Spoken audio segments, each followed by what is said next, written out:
নবী তার থেকে যত্ন কাজ করছে। নবী তো নিজের দ্বিপাক্ষিক চুক্তিটা না, একটা মেয়েকে ধর্ষণের মতো একটা অবস্থা, জোর জবরদস্তি করে তাকে পেতে চেয়েছে।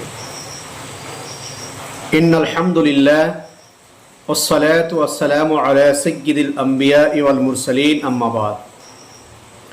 যে যেখান থেকে আজকে আমাদের এই ভিডিওটুকু দেখছেন, সকলকে আন্তরিক সালাম, শুভেচ্ছা ও অভিনন্দন জানিয়ে, আপনারা যেই বক্তৃতা আপনারা পূর্বে শুনেছেন, একজন শায়েখ তিনি বলছেন নবী করিম সাল্লাল্লাহু আলাইহি ওয়াসাল্লাম তিনি একের অধিক বিবাহ করেছেন এবং তিনি একজন মহিলার সঙ্গে জোর জবরদস্তি করে জিনার কাজ করেছেন, যেটা শরিয়াতের ভাষায় অবৈধ, হারাম। প্রিয় নবী সাল্লাল্লাহু আলাইহি ওয়াসাল্লামের নামে এত বড় মিথ্যা অপবাদ, এ নাকি একজন মসজিদের খতিব ইমামতি করে।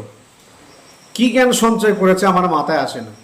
ইনি বলে বেড়াচ্ছে যে আমি ইসলামের ইতিহাস সমাজে তুলে ধরছি, কিছু সংখ্যক মানুষ তারা না বুঝে আমাকে হত্যা করার চেষ্টা করছে।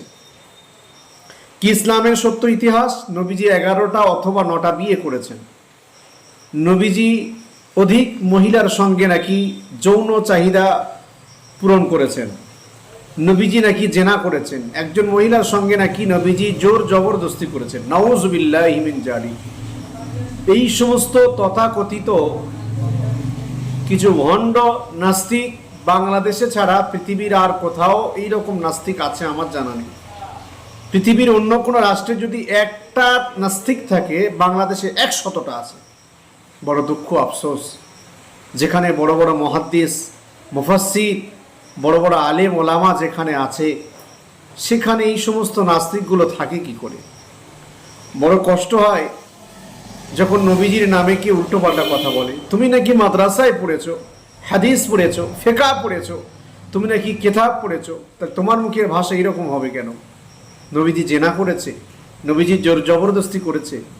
ইসলামিক ইতিহাস ভালো করে ঘাঁটো, ভালো করে পড়াশোনা করো। তোমার তো ঈমান নেই, তুমি যদি মারাও যাও সঙ্গে সঙ্গে তুমি বেঈমান হয়ে মরবে। যে সমস্ত ভাইরা আজকে ভিডিওটুকু দেখছেন, সকলের কাছে হাত জোর করে অনুরোধ, আপনারা এই সমস্ত তথাকথিত নাস্তিকের বক্তৃতা আপনারা শুনে বিভ্রান্ত হবেন না। আল্লাহ আমাদেরকে হেফাজত করুক।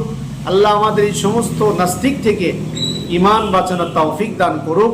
আল্লাহ আমাদের এ থেকে হেফাজত করুক, ঈমান আকীদা মজবুত করার তৌফিক দান করুক। বলি আল্লাহুম্মা আমিন।